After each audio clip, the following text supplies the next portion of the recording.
नमस्कार, आप देख रहे हैं स्पेशल रिपोर्ट और आपके साथ में विजेंद्र सोलंकी। क्या विश्व युद्ध 3 शुरू होने में अब 48 घंटों से भी कम का वक्त बचा है, या फिर यूं कहें कि ईरान पर अमेरिका के अब तक के सबसे बड़े हमले में सिर्फ 48 घंटों का वक्त बचा है।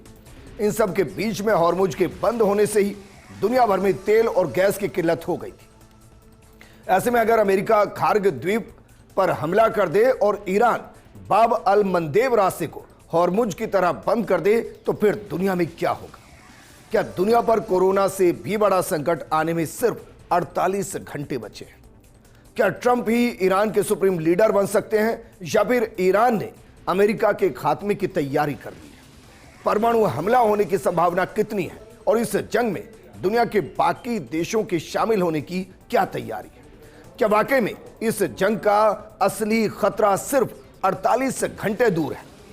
भारत पर इसका क्या असर होने वाला है और भारत ने इससे निपटने के लिए क्या तैयारी की, या फिर विकल्प ही नहीं है? चलिए आपको बताते हैं 48 घंटों के बाद क्या वाकई में महायुद्ध होने वाला है।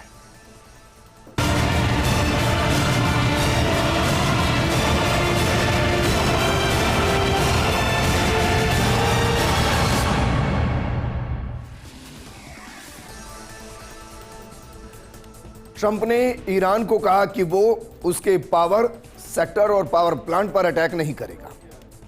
कितने दिन नहीं करेगा? सिर्फ 5 दिन नहीं करेगा। और यह घोषणा कब की गई? यह घोषणा की गई 23 मार्च 2026 को। डेडलाइन क्या है? 27 मार्च 2026। और महायुद्ध में 48 घंटे बचे, सिर्फ 48 घंटे। क्या वाकई में इन 48 घंटों के अंदर सब कुछ दुनिया के अंदर बदल जाएगा? क्या वाकई में ये 48 घंटे टेबल पर आकर बातचीत और सीजफायर या युद्ध विराम के लिए जो शर्तें हैं उनको मानने पर ईरान को बाध्य करेगा, या फिर अमेरिका उस प्लान की तरफ बढ़ रहा है जिसके लिए उसने इन 5 दिन की मोहलत ली? क्योंकि ईरान पर पड़ेगी सबसे भीषण मार, ये ट्रंप कह रहे हैं। 27 मार्च की डेडलाइन खत्म होने पर डोनाल्ड ट्रंप ने ईरान को अब तक की सबसे भीषण मार्ग और नर्क जैसा अनुभव कराने की चेतावनी दी है। ट्रंप ने कहा कि यदि ईरान उसकी शर्तों को नहीं मानता तो अमेरिका ईरान के पावर प्लांट्स और ऊर्जा केंद्रों को पूरी तरह से तबाह कर देगा। ट्रंप ने इसकी शुरुआत ईरान के सबसे बड़े पावर प्लांट से करने की धमकी दी है। डेडलाइन के करीब आते ही अमेरिका ने इस क्षेत्र में 82वीं एयरबोर्न डिवीजन के हजारों सैनिकों और नौसेना के जहाजों को तैनात किया है। यह खार्ग द्वीप जैसे महत्वपूर्ण तेल केंद्रों पर कब्जा करने की तैयारी हो सकती है। लेकिन क्या वाकई में अगर खार्ग द्वीप पर अमेरिका अटैक करता है तो ईरान क्या करेगा? ईरान की नई धमकी क्या है? जरा देखिए, क्योंकि अमेरिका अगर खार्ग द्वीप, जिससे एक तरीके से ईरान की पूरी अर्थव्यवस्था और ईरान के पूरे ऑयल सप्लाई चेन की सेंटर पॉइंट के तौर पर इसको देखा जाता है, अगर उसको अमेरिका कंट्रोल करने की कोशिश करेगा तो ईरान क्या करेगा? ईरान ने क्या बयान दिया है, देखिए। ईरान ने कहा कि अगर अमेरिका उस पर जमीनी हमला करता है तो वो बाब अल मंदेब स्ट्रेट को बंद कर देगा। यमन का एक सशस्त्र समूह इस जलडमरू मध्य पर कब्जा करने के लिए तैयार है। और यह बताने की जरूरत नहीं कि यमन का एक सशस्त्र समूह यह दरअसल हूती है, क्योंकि हूती को ईरान ही पाल रहा है, उस क्षेत्र में एक्टिव किया हुआ है, जिसको फंडिंग से लेकर हथियार तक सब कुछ ईरान ही सप्लाई करता है। और इसीलिए अब जरा देखिए, एक तस्वीर आपको दिखाते हैं कि बाब अल मंदेब स्ट्रेट कहां पर है और वो कितना महत्वपूर्ण है।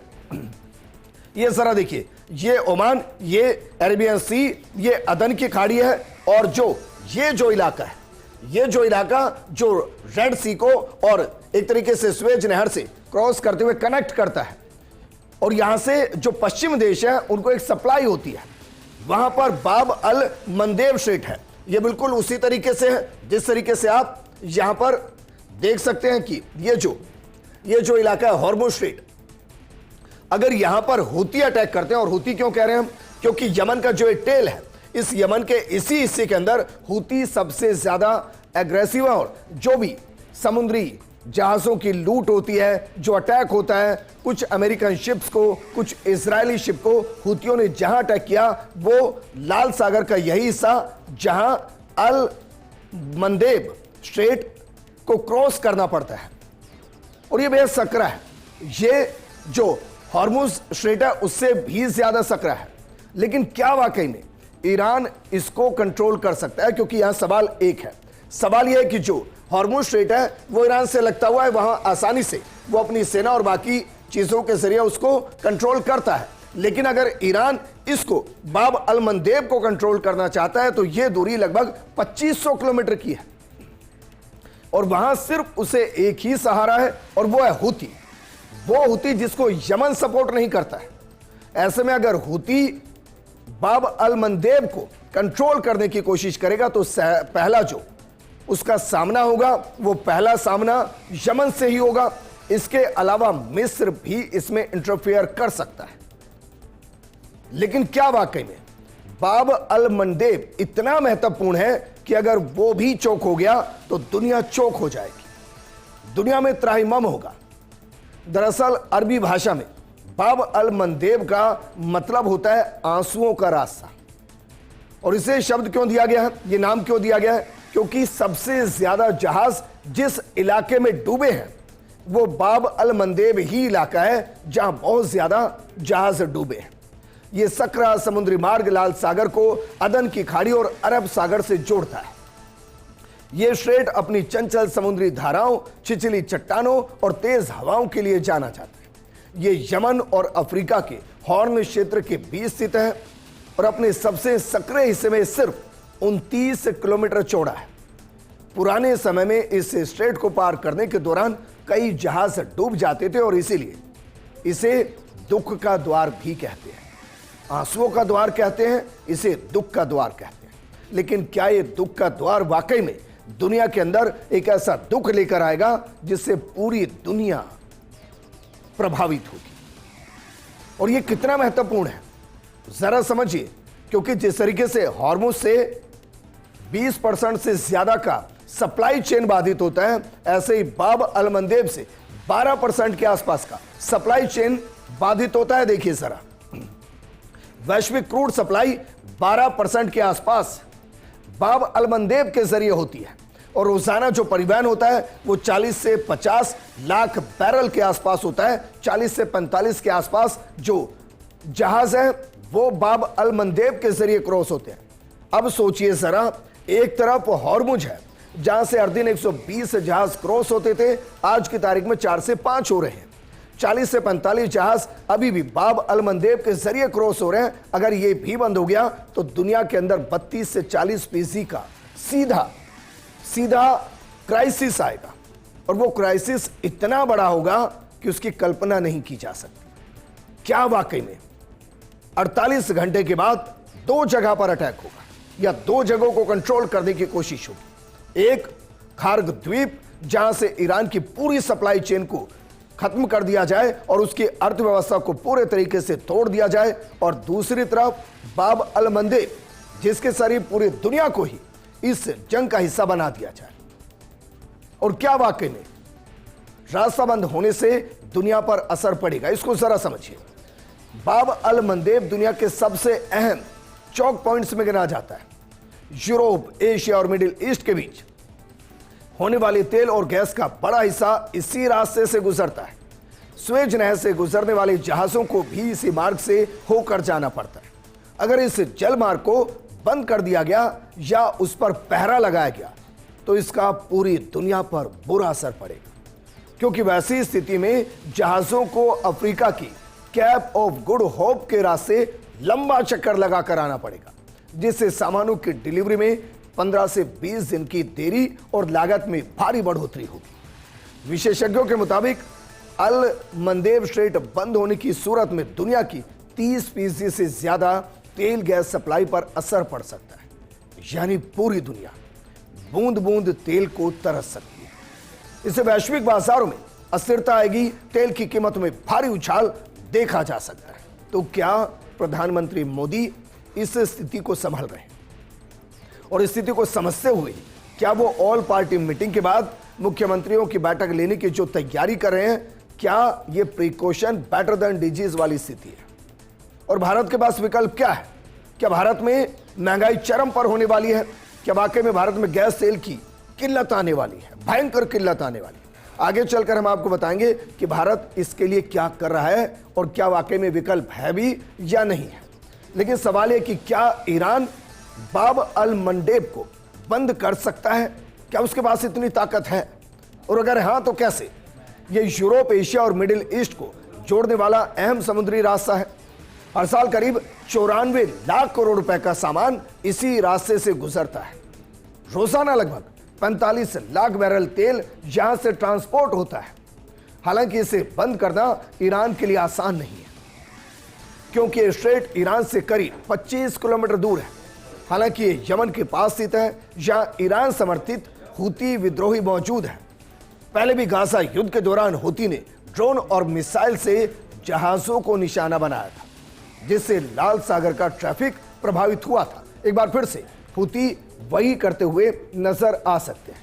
लेकिन ईरान का रुख क्या है? इस पूरे घटनाक्रम के बीच ईरान का रुख बिल्कुल साफ बना हुआ है। अभी तक तो साफ है।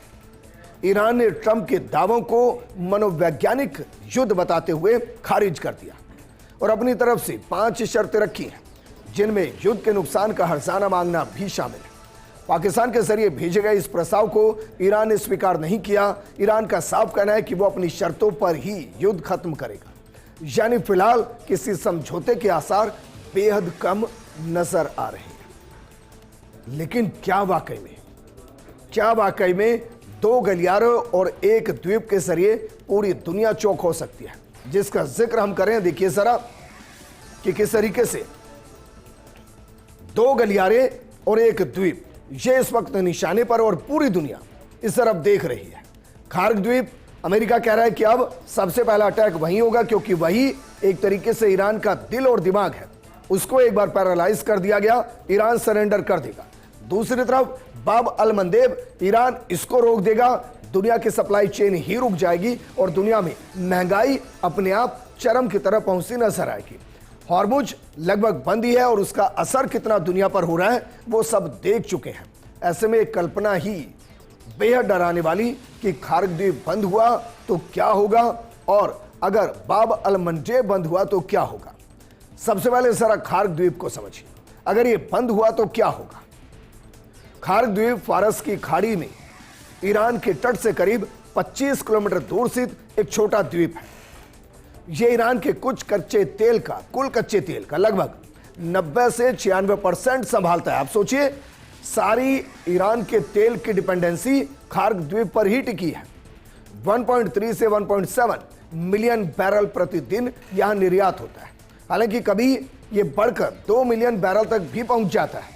2025 में ईरान का कुल तेल निर्यात करीब 1.6 मिलियन बैरल पर डे था, जिसमें खार्ग से 1.5 मिलियन बैरल पर डे के आसपास गुजरता था। ज्यादातर तेल चीन, जो कि लगभग 90% के आसपास इसी रास्ते से हो, और अन्य एशियाई देशों को जाता था। खार्ग से निकलने वाला तेल फारस की खाड़ी से हॉर्मुज जल डब्रू मध्य होते हुए बाहर निकलता है। अगर खार्ग प्रभावित होता है तो ईरान की अर्थव्यवस्था को भारी नुकसान होता है। तेल राजस्व ईरान की जीडीपी का करीब 11% है। साथ ही दुनिया में तेल की किल्लत बढ़ जाएगी। हालांकि यहां एक और समस्या है। जो खार्ग द्वीप से तेल निकलता है वो हॉर्मुज जल डमरू मध्य होते हुए ही निकलता है और वो पहले से बाधित है और उससे दुनिया पहले से ही परेशान है। तो क्या वाकई में अमेरिका ये समझ चुका है कि खार्ग द्वीप से जो तेल की सप्लाई होनी थी वो पहले से ही हॉर्मुज ब्लॉकेज की वजह से हो रही है, बाधित हो रही है और दुनिया उससे परेशान है। ऐसे में अगर खार्ग द्वीप पर अटैक कर दिया गया तो ईरान को सबसे बड़ा नुकसान होगा। दूसरी तरफ हॉर्मुज, ये फारस की खाड़ी को ओमान की खाड़ी और अरब सागर से जोड़ता है। वैश्विक तेल व्यापार का 20 से 25% करीब 20 मिलियन बैरल प्रतिदिन इसी से गुजरता है। इसमें कच्चा तेल और पेट्रोलियम उत्पाद दोनों शामिल हैं। ईरान, सऊदी अरब, यूएई, कुवैत, इराक आदि देशों का तेल मुख्य रूप से यहीं से निकलता है, इसी रास्ते से निकलता है।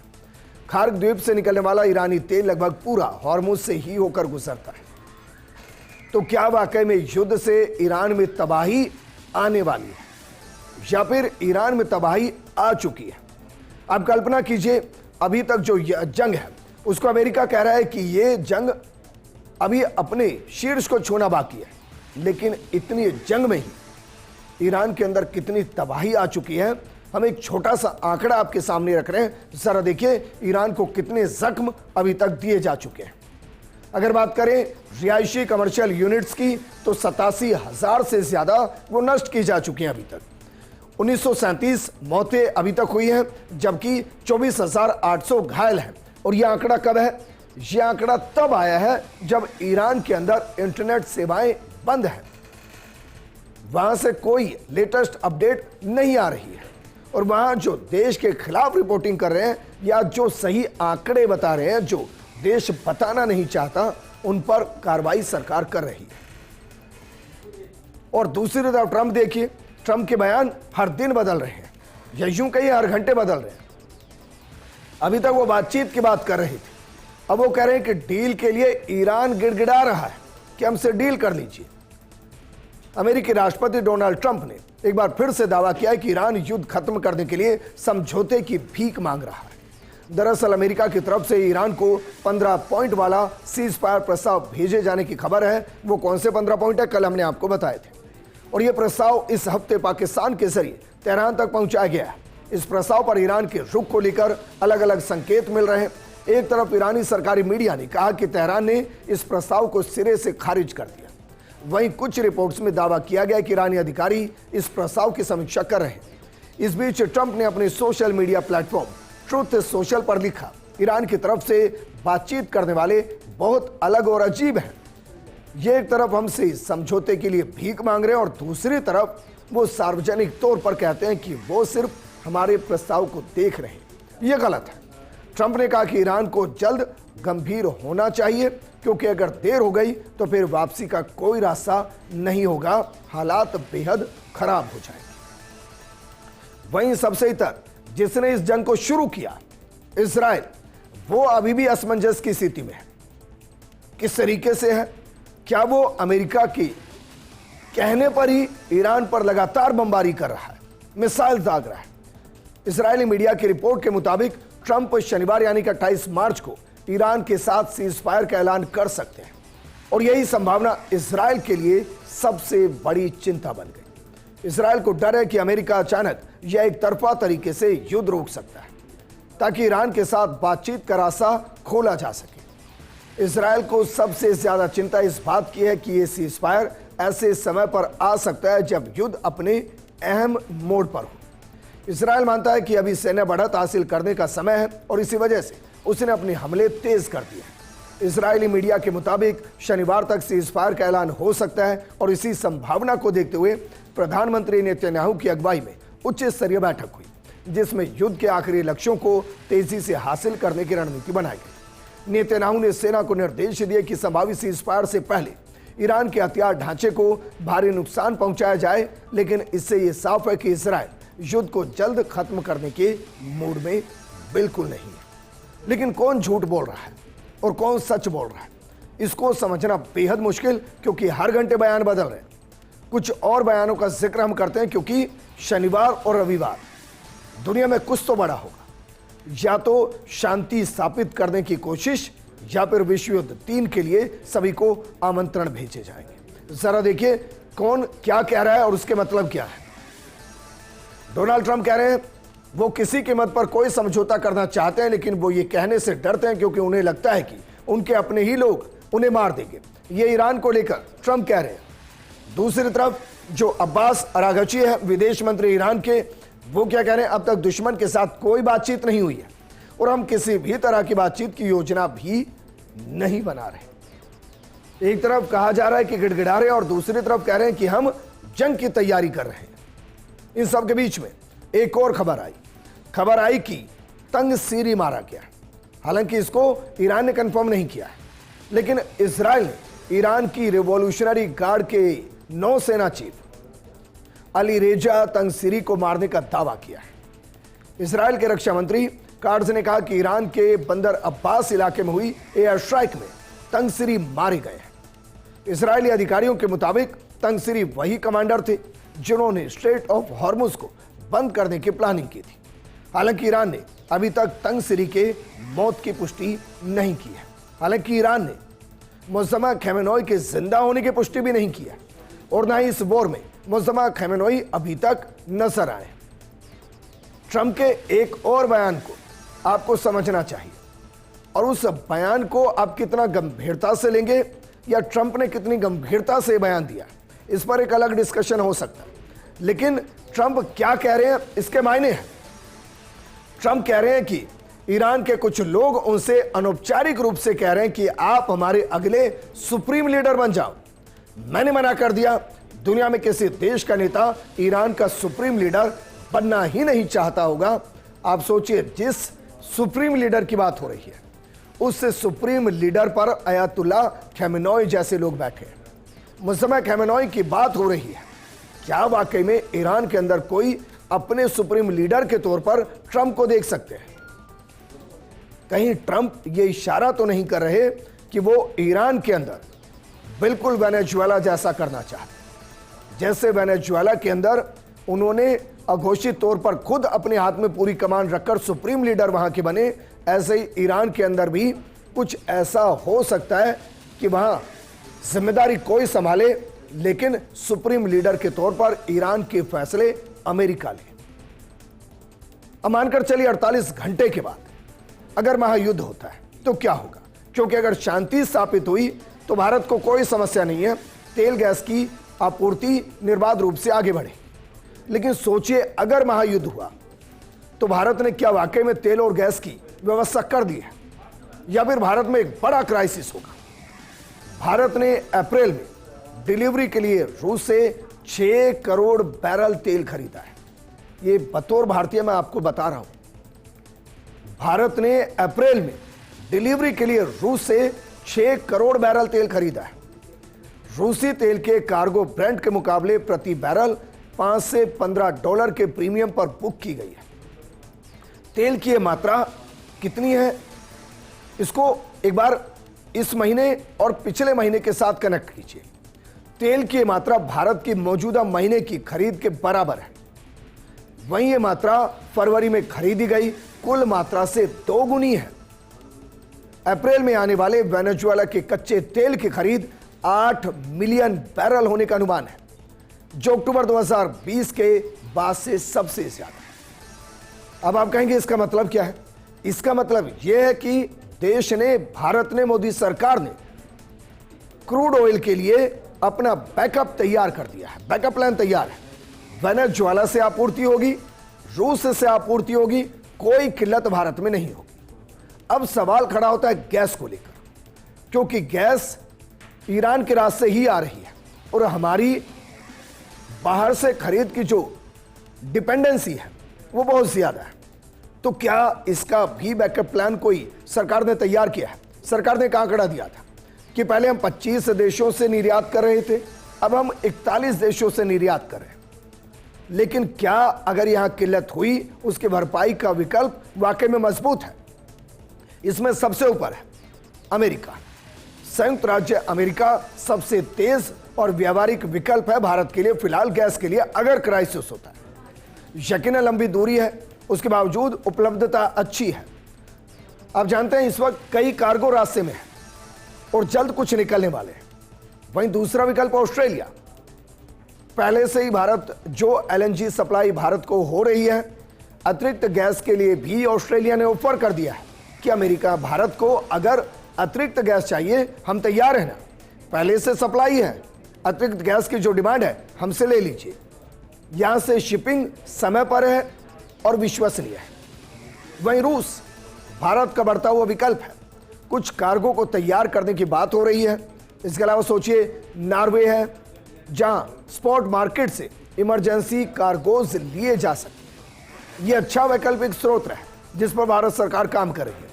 कनाडा ने भारत को गैस की अतिरिक्त सप्लाई ऑफर की है, भारत यहां से भी ले सकता है।